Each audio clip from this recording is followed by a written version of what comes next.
right from the top, you have your triangular bandage. Right. The pointy part is called the point, and the long part at the bottom of the pyramid is called the base. Okay.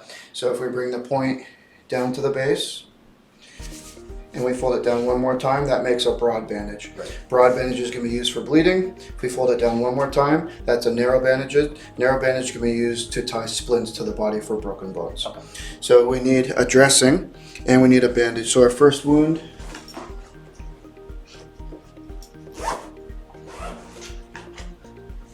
so our first bleed will be just a laceration, a hole in the body. Okay. Let's just put that right there. Sure. Okay. So we need a dressing down first. So our options for dressings would be a 4x4 gauze. Okay.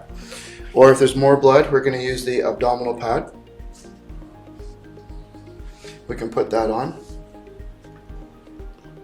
Or we can use the jumbo dressing. Okay, if there's a lot of blood. So those are your three options for dressings. So let's say we put the dressing down in place. Okay. And we take our broad bandage, which applies a broad area, and we just wrap all the way around. Tighten as you go. And we tie the knot directly on top. Okay. So the textbook way of doing it is before we even put before we put the bandage in place, we want to check the sensation, circulation, and movement. Right. So to be like completely textbook way, so apply direct pressure. Okay. So now I'm going to check PMS or SCM. So PMS is pulse, motor, and sensory, Okay. or sensation, circulation, and movement. So let's do, can you feel me touching you? Yep. So your sensation is there. Okay. Circulation, I can do capillary refill. I see, does the blood come back within 2 seconds for Right. capillary refill? We squeeze it out of the capillaries and we watch it refill. All right, it should come back within 2 seconds. Okay. So sensation, circulation, and movement. Can you move? Yep. Okay, so now I'll tie my broad bandage on. And it's okay to ask the casualty to apply pressure. Right? Absolutely, yeah, get them working. Yeah, so then then the knot is directly on top because we want direct pressure. Right. Then I test it again. So can you feel me touching you? Yep. Circulation, so sensation, circulation, and movement. Can you still move? Yep. Okay, so then it's not too tight. Okay. All right, because if it's tying so tight it cuts off circulation, Right. then that's a tourniquet, and we only tie tourniquets if they're in life-threatening danger, Okay. if the direct pressure is not working. Right. All right. So that's how we care for just a general bleed, and that works anywhere down the arm, anywhere around the body, down the legs, bottom of the feet, anywhere on the palm or the forehead. So that's like 95% of the body. Okay. All right. So that's how we care for just a hole in the body. And for a forehead, I would just wrap it around. That's right. Same thing. Wrap directly around, but we never go all the way around the neck. Okay. So let me show you if we're going to go around the neck. So you can take that off. Sure.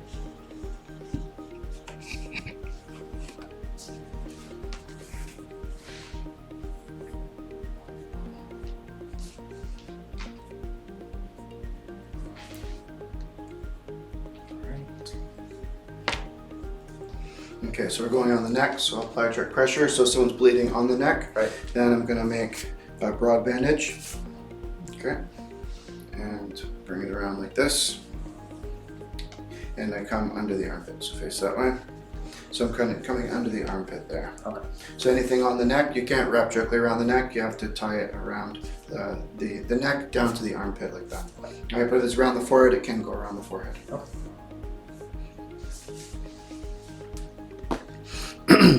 Okay, so now, how do we care for the embedded object? Right. Okay, so back up here. So say we have a piece of wood stuck in the body. Can you hold that there? Sure. Okay.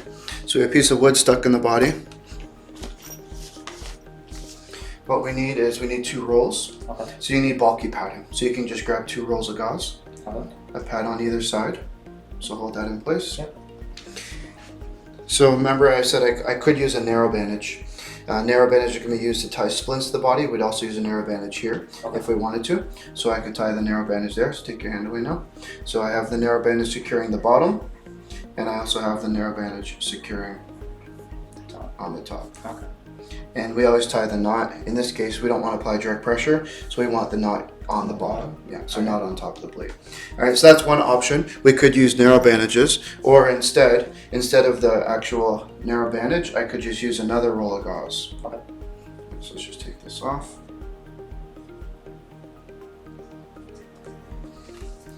So put that back on. So I take my bulky padding on either side. Right. And instead of a narrow bandage, I could use a roll of gauze. So the roll of gauze will secure here. So it secures the bottom. It's always best to go more distal first. Okay. So distal is more distant than the injury of what you're talking about. So we're talking about the injury. So all this is the distal circulation. Okay. So we secure on the bottom, secure on the top. Secure on the top, secure on the bottom. So now that's going to stabilize the embedded object. So we're not going to remove the embedded object, because then in the hospital they'll x-ray, they'll see if it's putting pressure. Maybe they'll do an ultrasound, CT scan, something quick where they can see, okay, it's putting pressure on a blood vessel, or it's maybe going right through a blood vessel, or maybe it's stuck in the bone. They'll be able to know exactly what to do, whether just to pull it out, whether they need to cut it out, what if they're going to deal with a lot of bleeding, so the stitches or the cauterizing pen, whatever they need to do. All right, so that's how we're going to care for the embedded object. We don't remove it, we just stabilize it in place. Okay. So your options are 3 rolls of gauze, where 1 is being wrapped around. And That's right. Or you can use 2 and a narrow. That's right. Okay. That's right. Perfect. All right, so you can take that off. Thank you. All right, good summary. Yeah, and so the way I'm doing it, don't invent other ways. Right. Yeah, so the way I'm doing it for the interview, just do it the exact same way, because these are gonna be your materials. And if you're deviating from using the things that work, Right. and the things that even the people, maybe their instructors, they're teaching people these exact same ways. If you make something up, like use different materials, then they're gonna know that you don't really know Right. what you're doing. For example, if instead of using the 3 options, you could have used you can use a 4x4 gauze, abdominal pad, or a jumbo dressing. If you instead took a roll of gauze, and instead of you choosing all those 3 options, you put this as a dressing, Yeah. it would work, Okay. but it's like the 4th resort, right? Right. Yeah. It's just not as efficient. Practically it would be efficient, Oh, okay. but it's just not what you would do if you knew what you're doing. Right. If you knew what you're doing, you'd actually grab a dressing, then you'd Yeah. grab a bandage. Okay. All right, so that's good. So that's the hole in the body, Okay. a laceration or a puncture wound, something like that, and then the embedded object. So now let's care for the amputation.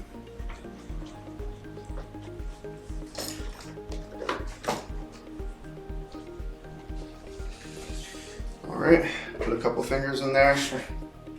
All right, so your favorite song comes on, you're dancing at the wedding, you jump up on someone's back, but you don't realize they just installed a ceiling fan, Oh, and no. it slices your hand. Oh man, right off. So we're gonna go with the jumbo dressing. Okay. Yeah, for sure, you're dealing with a lot of blood. All right, so just make a fist, it got sliced right off, so then you're gonna apply direct pressure there. Okay. So do that. Okay, so you're applying direct pressure, and I'm gonna come in with the bandana. Okay.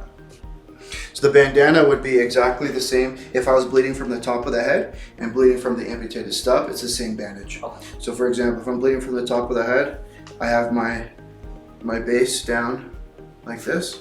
The point is at the back. The base will wrap up here. The point is back here. I'm gonna wrap these around. Tie it, double knot it, tuck it in, but I'm gonna pull on this point and it's gonna tighten. Okay. So I'm pulling on the point and it's tightening there. Right. So that same bandage is the exact same bandage we'll do here. Okay. So I take my triangular bandage. So I'm gonna grab the base. I'm gonna throw the base over. So I apply pressure back on top. There you go. So now the point is here. Right. I wanna wrap this all the way around the body, like I was wrapping it around my forehead, and then tie it off. And then the point is here. So you just pull down on it? The key is pulling down on the point. And you see that applies pressure here. Okay. So it's applying pressure this way, which is direct pressure. Right. So when I pull on the point, it's applying direct pressure. If that's not enough pressure, you can apply manual pressure with your hand. Okay. Sure. All right, there you go. All right. So then how do we care for the hand? Right. We need to bag it with ice? Not direct ice though, right? That's right. All right, so this is what we're gonna do. We're gonna wet this dressing down. So we'll take a big triangular bandage. We wet the triangular bandage down and we wrap up the hand. So now that's moist. So the goal is we want to keep it moist and cold. So we put the moist dressing with the hand in a bag and seal it up. Then we put this bag on ice. So it's in your cooler with ice, or you can put it inside of another bag. Real ice cubes is better, so you can fill that with real ice cubes and put the hand in. Or this is the chemical pack. So the chemical pack is liquid and then powder. On one side, you pop the inner membrane and you shake it up. The chemical reaction makes it turn cold. And now on here, we're going to label your name, the date, the time, and the body part. All right? You can take that to the hospital with you. All right. Thank you, sir. All right. So if you have a burn, there's first, second, and third degree burns. Okay, so just come into the camera right there. All right. So if you have a burn, there's first, second, and third degree burns. So if we have a blister, so that's a blister, just hold that there. Okay. So if you have a blister, you know that it's Second degree. second degree burn. That's right. So when you're dealing with a burn, we want to use lots of water. Okay. So I have my irrigation syringe. I drop the water and spray water, onto. So lots of water onto the burn. So first and second, we go lots of water. Third degree, we go dry. But if it were a chemical burn on the third degree, we need to get the chemical off. Right. Yeah, so as a powder, we brush the powder off first, and then we flush with water. If it's a chemical, a liquid, we just flush right away with water. Okay. But in general, when we're dealing with a first and second, we're going moist, third degree dry. So we wet that down. That water will absorb heat from the burn. Okay. And now we need to bandage it. So we're going to bandage it just like we did if it were to be a bleed. Or we could use a regular abdominal pad. Okay. And we would wet this down. Okay. Or we could use a non-adherent dressing. Okay. So a non-adherent dressing won't stick to the blister, so when this is taken off, it won't pop the blister. Right. So a non-adherent dressing is like a waxy type of surface. So we'd wet this dressing down and we put that over. Okay. And then when you're bandaging it, you're gonna bandage loosely in place. Okay. So this is like the loosest you can think a bandage will be, just because we want to give it the opportunity for the blister to grow. Oh, okay. Because we're watering it from the outside, your body's watering it from the inside. Right. So we're just laying it down very loosely.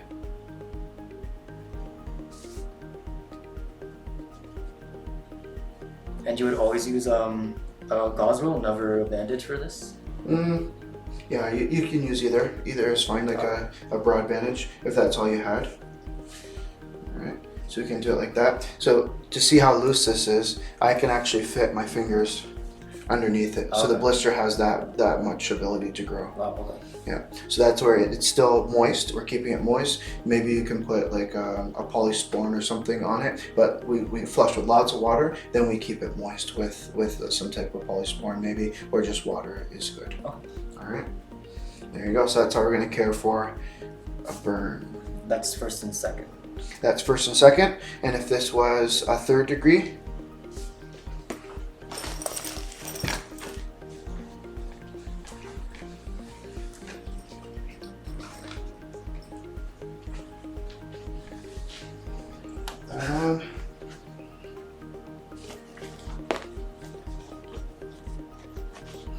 all right, so show the camera here, right there. Okay, so we see it's penetrated down to the subcutaneous tissue. Right, so epidermis, your first layer of skin, dermis, then your subcutaneous tissue. We would want to keep this dry. So if it were to be a chemical, we'd wash off the chemical.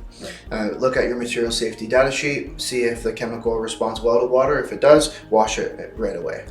Okay, anything in the eyes we assume are alkaline burns, we flush with water right away.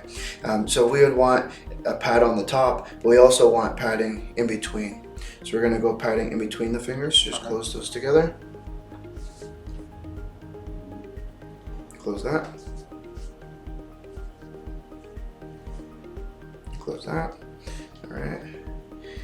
And then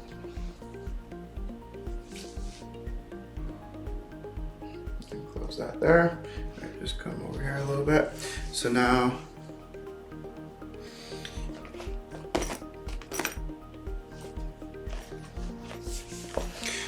so these are dry. Right. Okay, so just lift that up there so we can see. So we're going dry dressing right on the top. And we'll go dry dressing right on the bottom. Can you hold that there? Yep. And now we can secure it in place.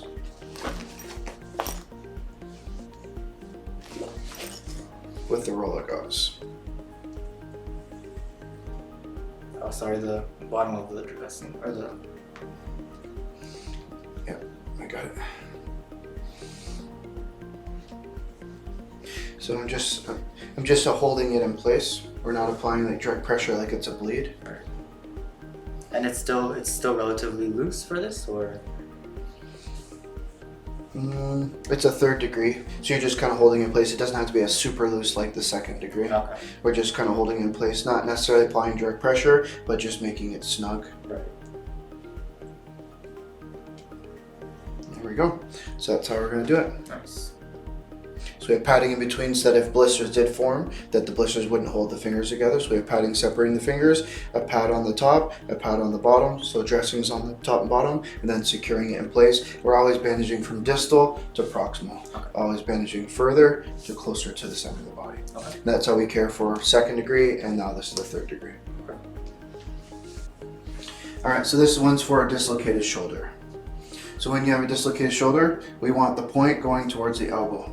Okay. Some people say point to the joint. I don't like that saying because you have multiple joints. Right. So I always say point to the elbow. So bring your arm at a 90-degree angle. Okay. So this one got dislocated.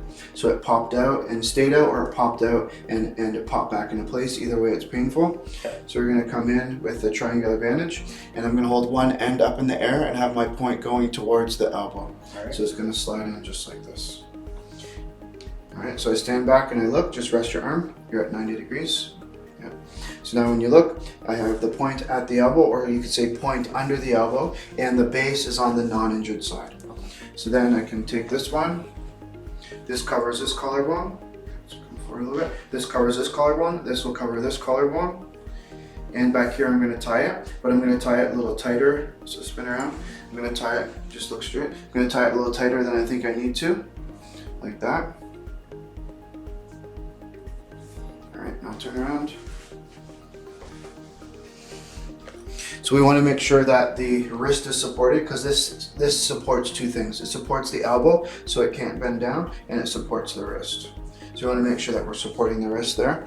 And then I'm going to make my narrow bandage. So a quick way to make a narrow is to roll it like that, or you can fold it, and fold it again. And you're going to come to the non-injured side and then throw it over the body like that. All right, so instead of trying to reach around and touch something you're not supposed to, you just hold on to the bandage and just throw it over. Okay. And then come under the arm. We're not going to tie the arm down. Right. We're going to just keep that arm free, and the knot goes on the non-injured side. So that's the rule. Knots either go against the splint or on the non-injured side of the body. We don't have a splint yet, so this is an example where the knot is on the non-injured side. This is your injured side, and this is the non-injured side. All right, that's how we're going to care for a dislocated shoulder. Perfect. All right, so just stay right there.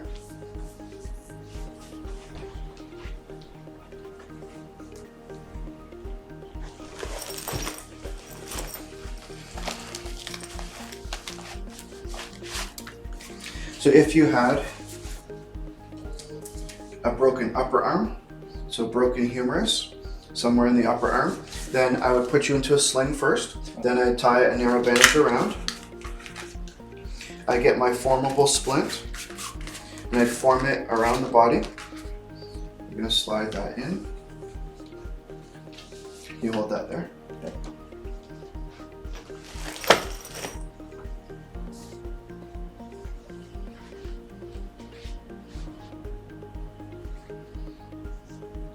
So I'm going to hold it in place. So I'm going to tie this around. I'm going to tie another one. So the rule is, another splinting principle, drop this arm, that we want to tie these narrow bandages above the fracture and below the fracture. So not directly on top, but above and below. And we're going to secure the next joints. All right, the most distal and proximal joints. So here we can see that the fracture is right there. and we have a narrow bandage tied above and below. And then we've secured the most distal joints. So we have the elbow secured with the standard sling and the wrist secured, or supported, let's say. And then we have the shoulder. So if we're going more proximal to the body, we have the shoulder supported as well. So this is how we use the standard sling to support those joints, and then we apply the splint and tie above and below.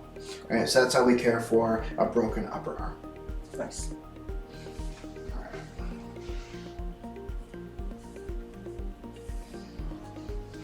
So we have the dislocated shoulder. You just put the standard sling in place. You have the broken upper arm. We basically do the treatment for dislocated shoulder, but then we add in a splint. So now I'm going to show you this one. So it's only a splint for a broken arm. So far. Okay. Yep. So now if you had the broken lower arm, Right. now I need to form my splint. So I need to fold it so that we can see it has that curve in it.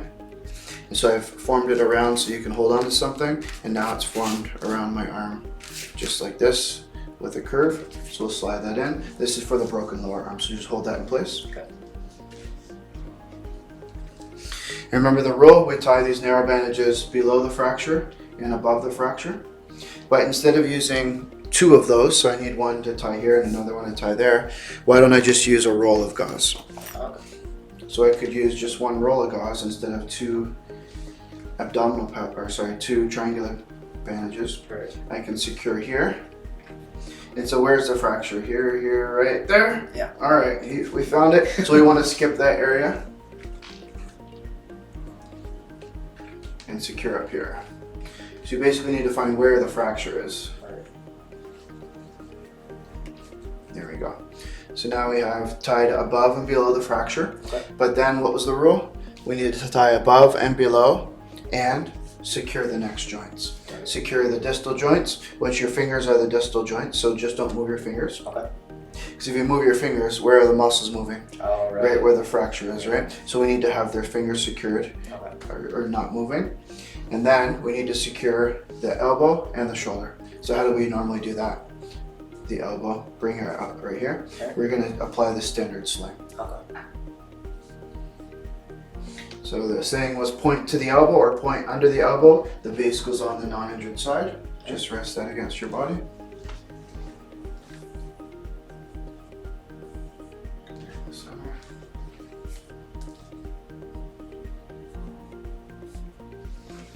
Alright, so there's a standard sling that's supporting the elbow. Now we need to secure the next proximal joint, which is the shoulder.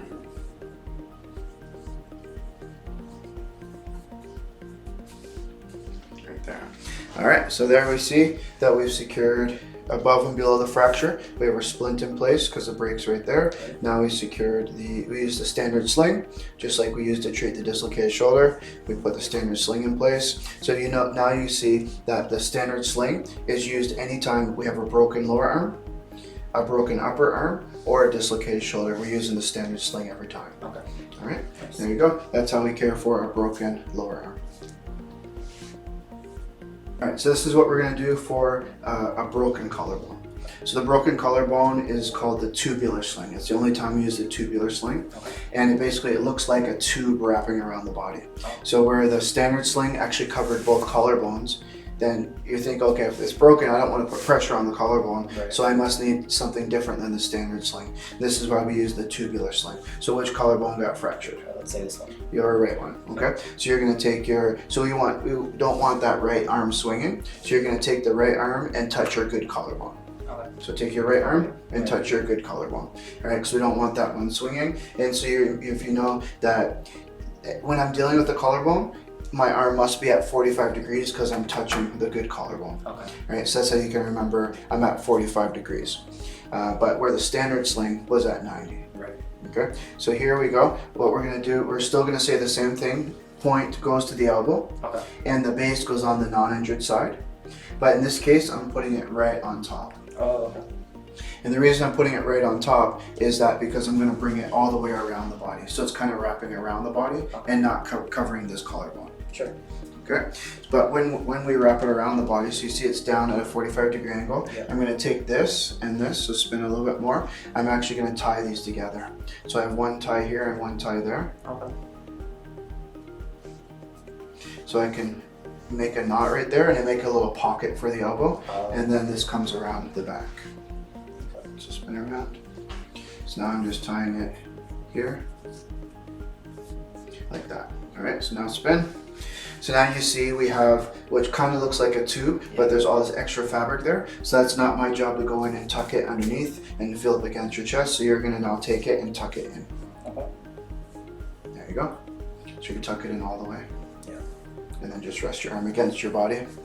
There you go. So now we have the tubular sling. So here we can always check sensation, circulation, and movement with the fingers. We have a nice cup for the elbow.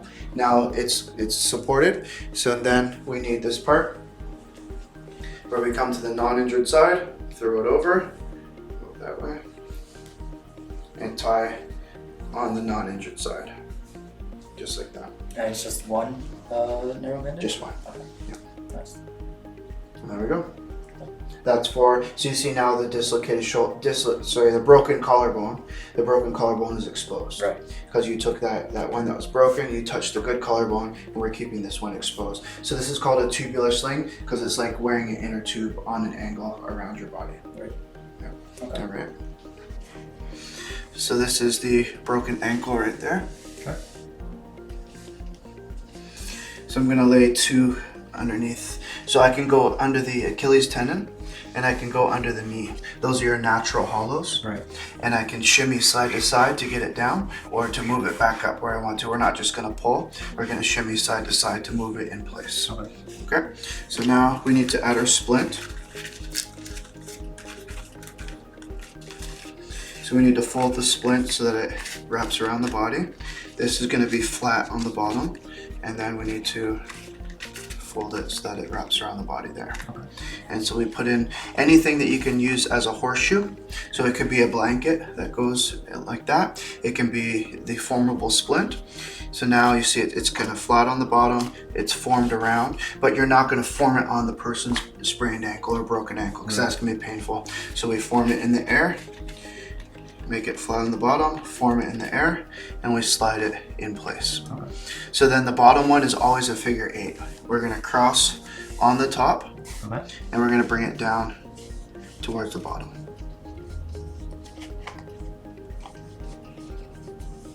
And we tie the knot on the bottom. So then here, shimmy to get it in place. And this knot, we said knots are specific pressure, and we don't want the knot on the skin when it comes to a fracture. Okay. So we want the knot always against the splint. So I have the knot tied up against the splint area. Okay? So that's how we do it. So bottom one is always a figure 8. So some people want to put another part of the 8 on the bottom, but you have a blood vessel that's right there, right? So I don't like bringing it up there, so it's just an 8. Okay. So it's not like an extra 8. And we always avoid the ankle directly because, I mean, that's what's broken, right? So. It actually doesn't matter in this it doesn't? case. Okay. No, just tie your figure 8. Okay. Yeah. All right, so that's how we're going to care for the severely sprained ankle that we think is fractured. Alright. So meaning they can't walk on it. So the Ottawa ankle rules would say that you can't take 4 steps on the sidelines. So like 1, 2, 3, 4. If you can't do that, you can't put any pressure on it, then we're going to splint it. Okay. Okay, so now I'll show you the broken lower leg. So we're gonna put 2 underneath. We're actually gonna add in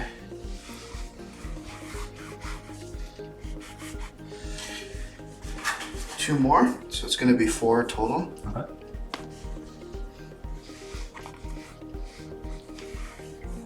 And we actually need to put all of these underneath both legs. Oh. So this is the good leg, so we can pick the good leg up. So we're going to basically run 4 narrow bandages underneath both legs. Okay. So even if just one is broken, you always put both on. When it comes to this fracture, yeah. So this is maybe both bones broken. It's a more serious fracture. Okay. You're not just going to walk this one off. You have to go to the hospital. The paramedics are going to pick you up. We'll lift you up with a fore and aft carry and put you onto the stretcher. Okay. All right. So we lay 4 underneath, and we need a blanket. So let me just get the blanket.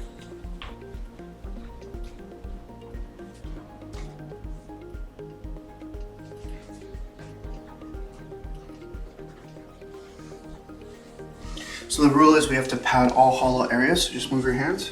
So we need to tuck that in. So can you tuck that in up there? Yep. That's good. And we're gonna bring the good leg to the bad leg. Okay. Okay, and then you see how the natural contours are. You need more padding here, Right. between here. You need less padding there. So based on how the legs are shaped, so we need more padding here. Okay. So it's always good to have logos up, advertise while you're bandaging. All right, so what we're gonna do here is always the figure 8. Okay. We're tying it around both ankles.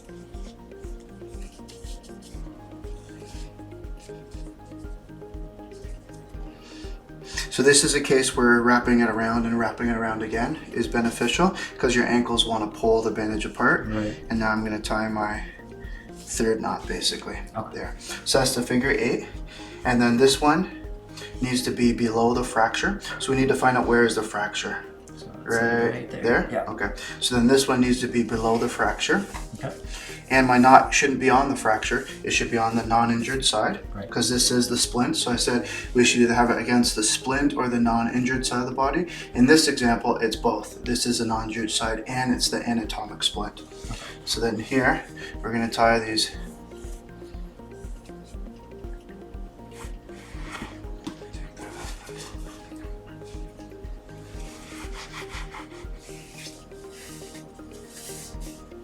Knot goes there.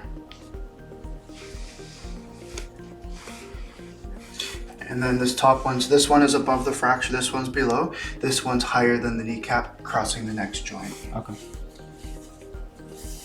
Right there. So now we have 4 of them. We have a figure 8 crossing the next joint. This one higher than the kneecap, crossing the next joint. This one's above, this one's below. So just knowing splinting principles, since the knots are on this side, the fracture must be there. Okay. Alright, so that's how we do it. We pad all hollow areas. We're using your own anatomy as the splint. Right. Okay, so don't mistake this full immobilization for just the ankle. Someone sprains an ankle, they may want to walk out with crutches, with a cane. Someone doing the assisted crutch, helping them walk to the car to get an x-ray at an urgent care center. So they don't necessarily have to go for just a sprained ankle. Right. But when it's a broken bone in the lower leg, then it's a more serious fracture. So we're going to do a complete immobilization like this. Okay.